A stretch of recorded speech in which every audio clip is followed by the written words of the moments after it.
Big Boss Malayalam season 6 episode 74. അപ്പൊ ഇന്ന് നമ്മള് ലൈവ് അപ്ഡേറ്റ് ഒന്നും ഇട്ടില്ല, കാരണം ലൈവ് ഒന്നും ഉണ്ടായിരുന്നില്ല. ഇന്നലെ ഒന്നും ലൈവ് ഇല്ല. രണ്ട് ദിവസം ഇത് 2 ദിവസം ഷൂട്ട് ചെയ്താണോ അല്ലെ? ഒരു ദിവസം കട്ട് ചെയ്ത് അല്ല, ഒരു ദിവസം കട്ട് ചെയ്ത് 2 ദിവസം ഇട്ടതായിരിക്കും. ശരിക്കും എന്താണെങ്കിൽ ലൈവ് ഇല്ല 2 ദിവസമായിട്ട്.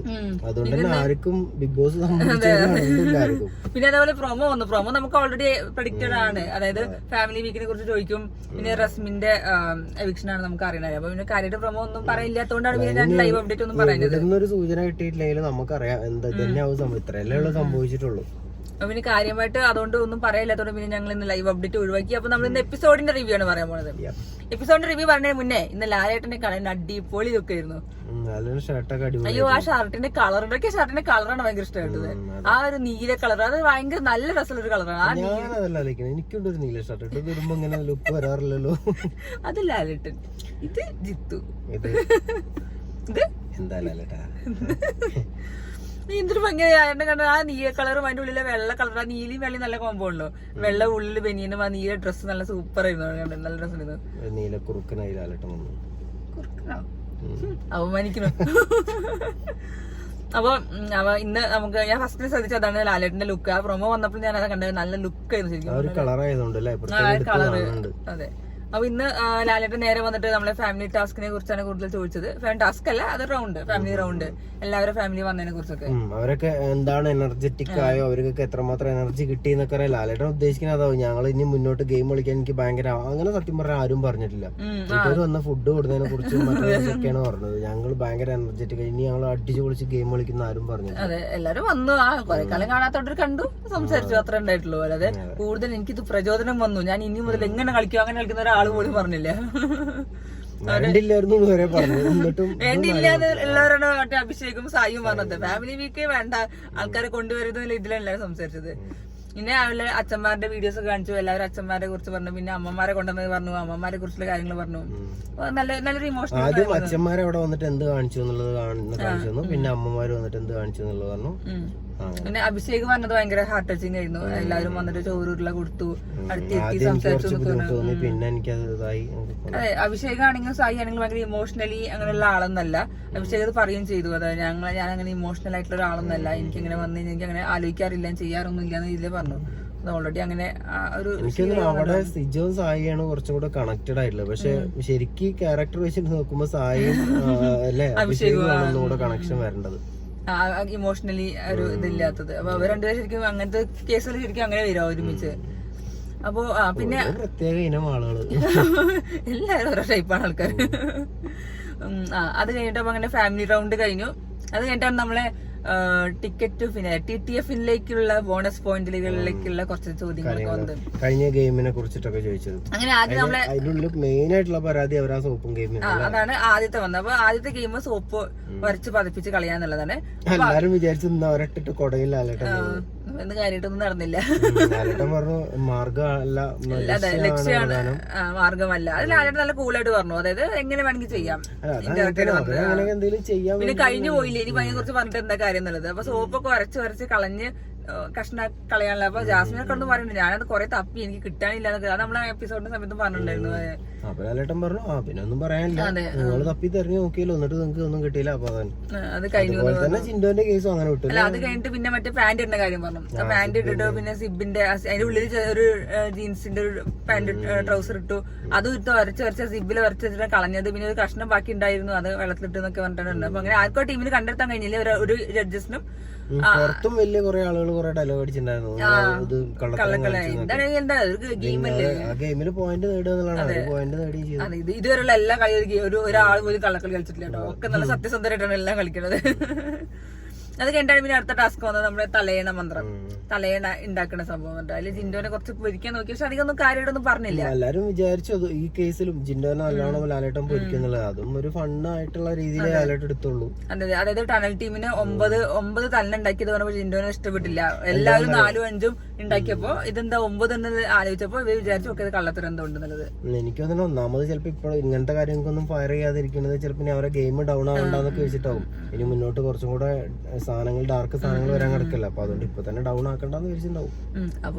അപ്പൊ അത് ജിൻഡോനെ കുറിച്ച് ജിൻഡോനോടൊക്കെ പറഞ്ഞു. അത് ടണൽ ടീമിന്റെ എല്ലാ ചോദിച്ചാൽ സിജോ ഒക്കെ സായി ഒക്കെ പറഞ്ഞ കറക്റ്റാ. സിജോ ആണ് പറഞ്ഞിട്ട് ഒന്ന് നന്നല്ല പറഞ്ഞതിന് ശേഷമാണ് എല്ലാത്തിനും ഒഴിവാക്കി.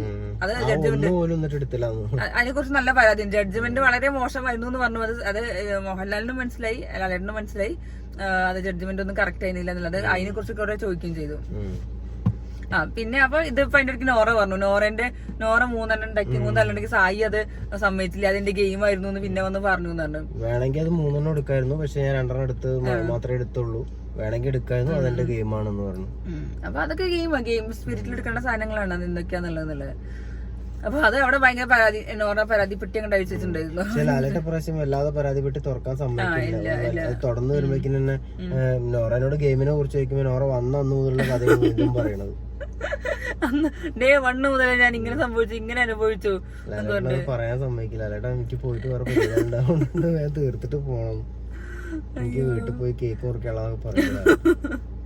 പിന്നെ അങ്ങനെ പിന്നെ എന്താ ഡ്രസ് ടാസ്ക് ഉണ്ടായിരുന്നു. പിന്നെ അതിനെ കുറിച്ചൊന്നും ചോദിച്ചില്ല, വെസൽ ക്ലീനിങ്ങിനെ കുറിച്ചൊന്നും ഒന്നും അങ്ങനെ എടുത്തു ചോദിച്ചില്ല. മെയിൻ ആയിട്ട് ഒരു ജഡ്ജ്മെന്റ് കറക്റ്റ് അല്ലാന്ന് തോന്നിയ സംഭവങ്ങളാണ് ചിലപ്പോൾ ഇത് രണ്ടുണ്ടായിരുന്നു. തലേണേന്തി വേണ്ടി. പിന്നെ ആ ഫസ്റ്റത്തെ നമ്മൾ പറയാൻ വിട്ടൊരു കാര്യമുണ്ട്. അതായത് ഓരോ വീട്ടുകാർ വന്നിട്ട് ചില കാര്യങ്ങൾ ഓരോരുത്തർക്ക് കൊടുത്തിട്ടുണ്ട്. ആ കാര്യം എടുത്ത് ചോദിച്ചു അല്ലേ, സംഭവങ്ങളൊക്കെ പുറത്തടിപ്പിച്ചു. എന്തൊക്കെ അഭിപ്രായങ്ങൾ, എങ്ങനെ കളിക്കണം എന്നൊക്കെ വീട്ടുകാർ പറഞ്ഞു. അർജന്റീൻ കാര്യങ്ങളും ഒക്കെ പ്രത്യേകം ചോദിച്ചു ലാലേട്ടൻ എന്താ പറഞ്ഞത്. അപ്പൊ അങ്ങനെ ആ രണ്ട് ടാസ്കിനെ കുറിച്ച് സംസാരിച്ചു. അതിന്റെ ഇടയ്ക്ക് നോറ മറ്റേ എന്തോ പറഞ്ഞത്, ഞാനിങ്ങനെ ബാഗ് വിറ്റിട്ടാണ് എനിക്ക് ആദ്യത്തെ പൈസ ഇപ്പൊ സായി പറഞ്ഞു എനിക്ക് അതിനെ കുറിച്ച് മുന്നേ പരിചയമൊന്നുമില്ല, എനിക്ക് അറിയില്ല എന്ന രീതിയിലൊക്കെ പറഞ്ഞു. ഒരു ഗെയിമിന്റെ സ്പീഡില് അതൊന്നില്ലെങ്കിൽ അപ്പൊ വായ തുറന്ന് പറയണം എനിക്ക് ഇങ്ങനെയാണ് ഇങ്ങനെ എന്നുള്ളത്. അല്ലാതെ അത് മനസ്സിൽ വെച്ചോണ്ടെന്നാ ഇവിടെ കൈ നോട്ടെ, ഇവിടെ കൈ കണ്ട ബാഗ് തിന്നണം, ആളെ കൈ പോലെ ഇവിടെ എന്നൊക്കെ പറയാം. അത് പറയാൻ പറ്റില്ലല്ലോ. അത് കഴിഞ്ഞിട്ട് നമ്മുടെ നല്ല ടീമിനുള്ള ട്രോഫി നമ്മുടെ നെസ്റ്റിനല്ല കിട്ടിയത്. അപ്പൊ നെസ്റ്റ് ആണ് ഈ ആഴ്ച ഏറ്റവും അടിപൊളിയായിട്ട് പെർഫോം ചെയ്തെന്ന് പറഞ്ഞിട്ട് അങ്ങനെ അതിന്റെ ഇടയ്ക്ക് അത് ഏറ്റവും രസം. ഋഷി അവിടുന്ന് ചക്കട്ടപ്പോ മൊയില് ചത്തപ്പോ അല്ല ജാസ്മിയർ ഉള്ളണ്ടായിരുന്നു. അപ്പൊ എല്ലാവർക്കും മനസ്സിലായി അങ്ങനെയാണ് ഇപ്പൊ ഉണ്ടായിരുന്നുള്ളത്. ഒരുപാട് കഷ്ടപ്പെട്ടു, ഞങ്ങള് തൂത്തുവാരി അടിച്ചു മറ്റേ ക്ലീൻ ആക്കി അത് ഇത് എന്നിട്ട് കുറെ കാര്യങ്ങൾ പറഞ്ഞത്. പിന്നെയാണ് നമ്മുടെ ദംസ്റ്റാർസുള്ള ഗെയിം വന്നത്. ഞാൻ എന്തായാലും അത് പറയണം വിചാരിച്ചു. കാരണം ഞാൻ പ്രൊമോ വന്നപ്പോൾ ശ്രദ്ധിച്ചാൽ ലാലേട്ടന്റെ സുഗമോദേവി കാണിക്കുന്ന സീനുണ്ട്. എന്റെ അമ്മയെ ഒരു രക്ഷയില്ല, പറഞ്ഞത് അത്രയും അടിപൊളിയായിരുന്നു. എന്താ അറിയോ, അത് കാണുമെന്ന് വെച്ചാൽ ലാലേട്ടന്റെ ആ കുട്ടിത്വം വിട്ടുപോകണല്ലോ. ഇപ്പൊ പിറന്നാളത്ര 10-25 വയസ്സായി, പക്ഷെ ലാലേട്ടൻ നമ്മളിപ്പോഴും നമുക്കും ഒരു വരുന്ന ഇപ്പൊ നമ്മളെ പ്രായമുള്ളവര്, നമ്മളെ ജനറേഷൻ കഴിഞ്ഞ അടുത്ത ജനറേഷൻ, നമ്മളെ മുന്നേ എല്ലാവരും ലാലേട്ടൻ. അപ്പൊ ലാലേട്ടന്റെ മമ്മൂക്ക് എനിക്കൊരു പ്രത്യേകതയാണ്. അതുപോലെ തന്നെ അവരെ കാണുന്നത് ലാലേട്ടന്റെ ആ കുട്ടിത്വം, അതാണല്ലോ പണ്ട് മുതലേ നമ്മൾ ലാലേട്ടനെ പറയണത്. എനിക്ക് സുഗമോദേവി കാണിച്ചത് എനിക്ക് ഭയങ്കര സുഗമോ കാണിച്ചത് ലാലേട്ടന്റെ എക്സ്പ്രഷനും ആ ഒരു ബോഡി ലാംഗ്വേജ് ഒക്കെ നല്ല സൂപ്പർ ആയിരുന്നു. അത് കഴിഞ്ഞപ്പോൾ നന്ദന മറ്റേ ബാബ കല്യാണി പറഞ്ഞ് ഇങ്ങനെ കാണിച്ചിട്ടും ലാലേട്ടൻ ഇത് നോക്കുന്നത് അത് നല്ല രസമുണ്ടായിരുന്നു. ഞാൻ 2 സീനും ഭയങ്കര ഇഷ്ടപ്പെട്ടു. നമുക്ക് ബാബ കല്യാണിയിൽ എന്താണ് ഇത് എന്നുള്ളത് മനസ്സിലായില്ല. ഞാൻ മനസ്സിലായവരുണ്ടെങ്കിൽ ഒന്ന് കമന്റ് ചെയ്താൽ നമുക്ക് അറിയാൻ പറ്റും. അത് ലാലേട്ടൻ കാണിച്ചതൊക്കെ ഭയങ്കര സൂപ്പർ അടിപൊളി ചെയ്യുന്നു എന്തായാലും. പിന്നെയാണ് നമ്മുടെ നമുക്ക് സീരിയസ് ആവാം. അടുത്തത് ഇതാണ് നോമിനേഷൻ ആണെന്ന് പറഞ്ഞു. അപ്പൊ നോമിനേഷനിൽ വന്നവർക്കൊക്കെ ഒരു ടാസ്ക് കൊടുത്തു. അതിൽ എവിക്റ്റഡ് ആയി പോയത് നമ്മുടെ റസ്മിനാണ്. നമ്മൾ ഓൾറെഡി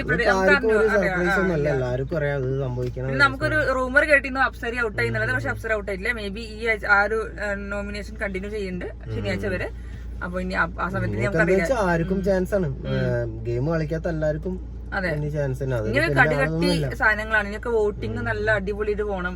നമുക്കറിയാം ഇപ്പൊ നമ്മുടെ അറിവില് കുറെ പേര് 1ാം സ്ഥാനത്തുണ്ടെന്നും 2ാം സ്ഥാനത്തൊക്കെ ഉണ്ടെന്ന് അറിയാം. പക്ഷെ ഇനി ഗെയിം കളിച്ച് ഗെയിം കണ്ടിട്ട് ഇപ്പൊ 3ാമത് നിൽക്കുന്ന ആള് 1ാമത് എത്താം, 1ാമത് നിൽക്കുന്ന ആള് 10ാമത് എത്താം, ഇങ്ങനെ അങ്ങോട്ടും ഒക്കെ മാറാം. പിന്നെ ഇനിയിപ്പോ പുറത്താക്കല് ഒന്നുകൂടെ സ്പീഡാവും. ഇത്രയും ദിവസം കഴിഞ്ഞിട്ടും 10-13 ആൾക്കാർ ഇതിന്റെ ഉള്ളിൽ ഇരിക്കും. 12 13 12 ഇനി അത് ഇനി ആകെ ഒരു മാസം കഷ്ടിയുള്ളൂ. ഇപ്പോഴും 12 ആള് നിൽക്കണം അതില്. അപ്പൊ ഇനിയിപ്പോ പെട്ടെന്ന് ഉണ്ടാവും. എന്തായാലും ഇനി വരുന്ന ഇനിയിപ്പോ അധിക ദിവസമൊന്നുമില്ല. ശനി ഞാൻ റസ്മിൻ ഭായി അത്ര പേടിക്കാനൊന്നുമില്ല. ബാക്കിൽ ഇനി ആൾക്കാർ വരാൻ കിടക്കും. അപ്പൊ അങ്ങനെ നമ്മളെ റസ്മിൻ ഭായി ഇന്ന് ഔട്ട് ആയിട്ടുണ്ട്. ഇനിയിപ്പോ മെയിനായിട്ട് അത്ര ഉണ്ടായിരുന്നല്ലോ. പിന്നെ അത്ര തന്നെ സംഭവം ഉണ്ടായിരുന്നു. പിന്നെ ഫാമിലി വീക്കിനെ കുറിച്ച് സംസാരിച്ചതും കാര്യങ്ങളൊക്കെ ഉള്ളു.